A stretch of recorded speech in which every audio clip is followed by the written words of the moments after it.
En este tramo del programa vamos a hablar de la economía, aunque esto está muy ligado, por supuesto, a la política. A veces la economía predomina sobre la política y esto es lo que ocurre hoy día en Europa, pero también sucedió en América Latina. En la Argentina, por ejemplo, Aldo Ferrer, integrante del grupo Fénix, alentó esta conformación de economistas argentinos para luchar, para confrontar ideológicamente con las recetas neoliberales. Esas que hicieron mucho daño indudablemente a nuestra América Latina y que en la Argentina se instalaron entre 1976 con la dictadura y el 2001. Esta es la gran discusión que se da en el mundo. ¿Qué pasa con un país o con un mundo que concentra sus riquezas para una élite y deja a la buena de Dios al resto de la población?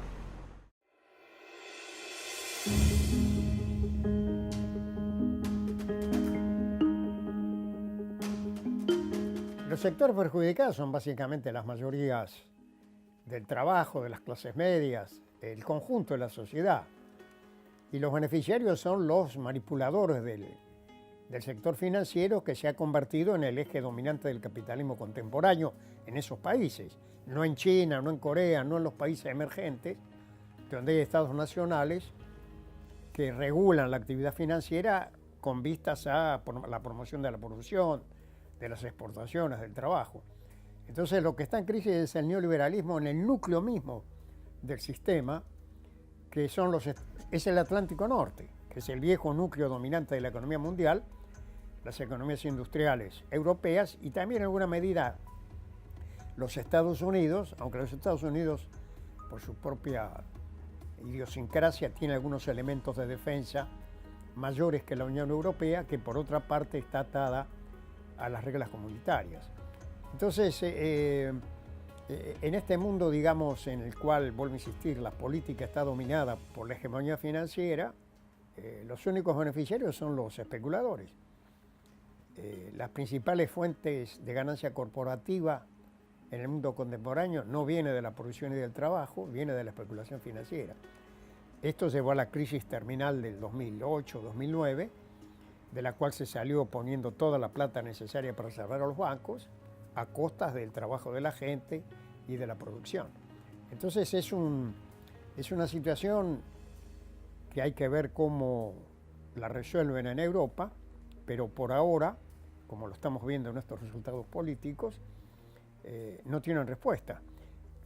Perjudica fundamentalmente a los sectores del trabajo, a los grupos vulnerables, deprime la actividad económica, y provoca resistencias que, ante la ausencia de una respuesta progresista a estos problemas, se busca por el lado del nacionalismo conservador, xenófobo, antiextranjero, rupturista, porque hay que desplazar el núcleo, digamos, de donde se asienta el poder del capital financiero especulativo a la economía real, de la producción y del trabajo.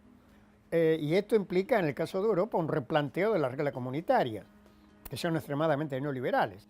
Es claro que cuando los europeos salgan de esto y vuelvan a la sensatez, la estructura industrial desarrollada de esos países va a quedar. Por eso el efecto del neoliberalismo en Europa va a ser transitorio.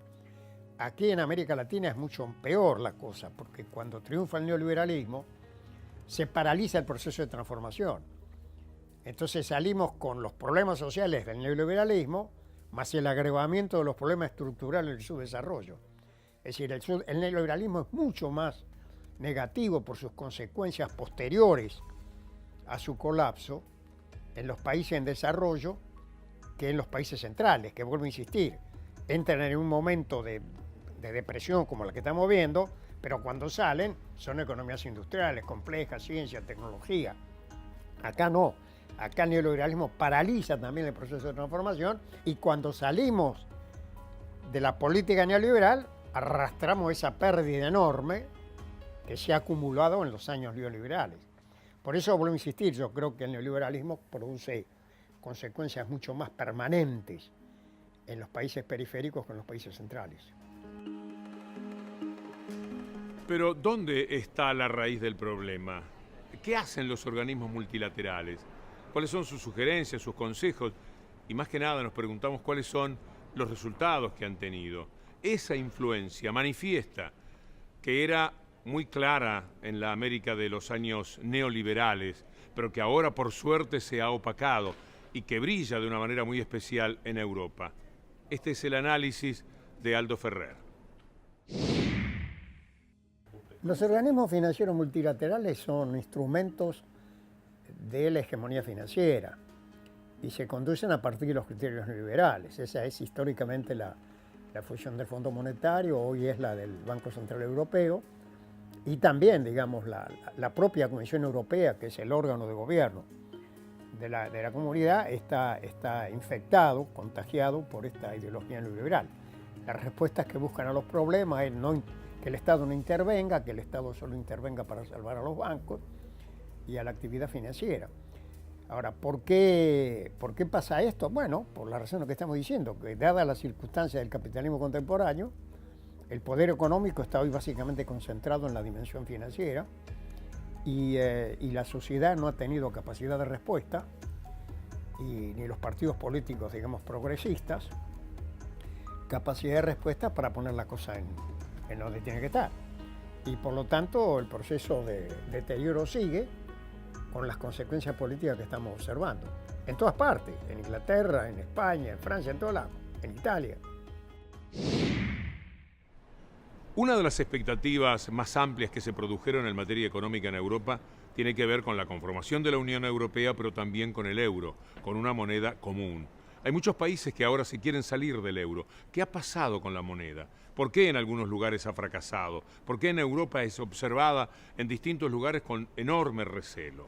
Apelamos a Aldo Ferrer nuevamente para entender la economía a través de lo que sucede con el euro, con la moneda europea.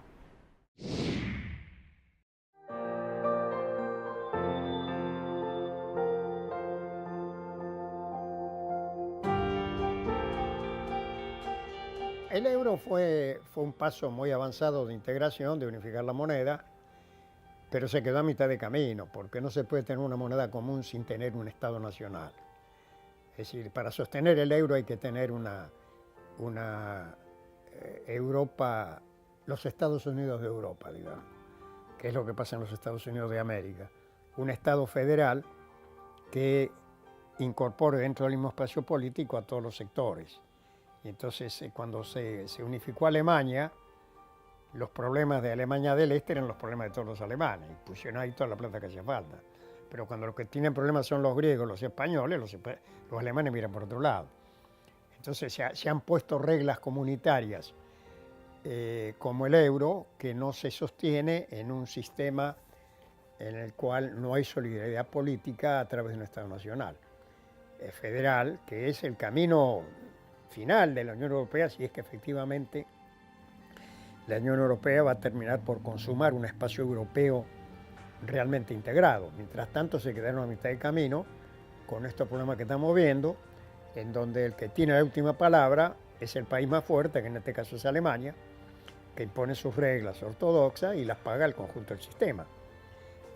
Así que este es un poco el problema. El problema del euro fue un paso, en cierto sentido, aventurado y exagerado, en su momento, por la ausencia de las condiciones políticas de base. Mientras duró el momento de la euforia, que los griegos pensaban que podían tomar deuda al mismo costo que los alemanes o los españoles, se armaron unas grandes burbujas especulativas hasta que la cosa se pinchó, que es lo que estamos viendo ahora.